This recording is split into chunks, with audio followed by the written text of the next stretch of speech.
Assalomu alaykum. Qirg'iziston, O'zbekiston ahli. Biz Bishkekda, Archa Beshikda ayimkamizni boshladik. Utepleniyasi bilan birga boshlaymiz. Bizni opitimiz bor, 6-7 yildan beri opitimiz bor. Travertin, ayimka barini yasab yurganmiz fasad ishlarini. Endi sizlarga buni noldan dakulch qanaqa qilib yasalishini ko'rsatamiz. Qanaqa qilib tekis bo'ladi, qanaqa qilsak chiroyli chiqadi, hammasini ko'rsatib boramiz bu boshdan. Birinchi o'rinda biz atves tashlaymiz tepamizga. Atves tashlaymizda uyda qiyshiq to'g'riligini ko'rib olamiz. Bismillahirrohmanirrohim. Kellar atves tashlashni boshladik. Mana uyimizni to'g'ri qiyshiqligini ko'rib olishimiz kerak. Sinachalar. Utepleniya qilishdan oldin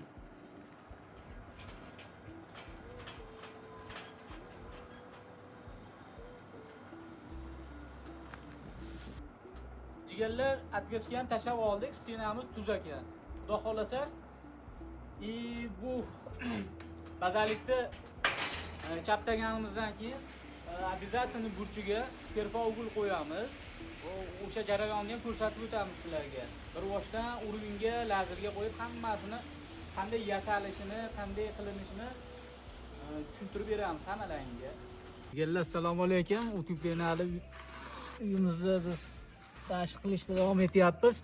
Birinchi kilayni tortib olamiz taraqqa.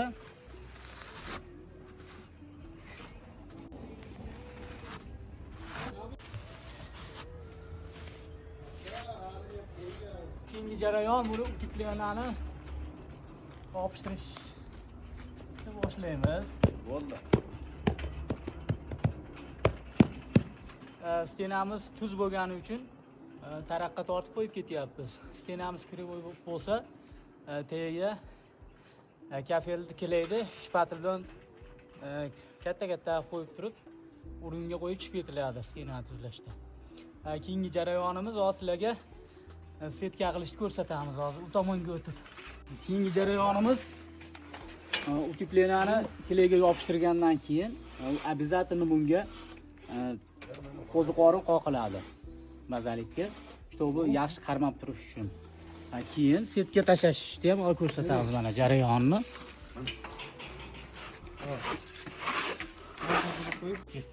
Sharoitchi, keyingi jarayon kafel kilayni ostiga tortib olamiz, keyin setkani tashlaymiz. Setkani tashlagandan keyin uni ezish kerak mana bunday qilib.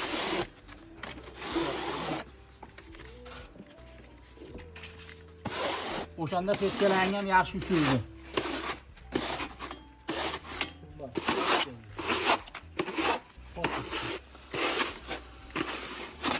Shunday qilib turib, chiroyli qilib tortib olasizlar.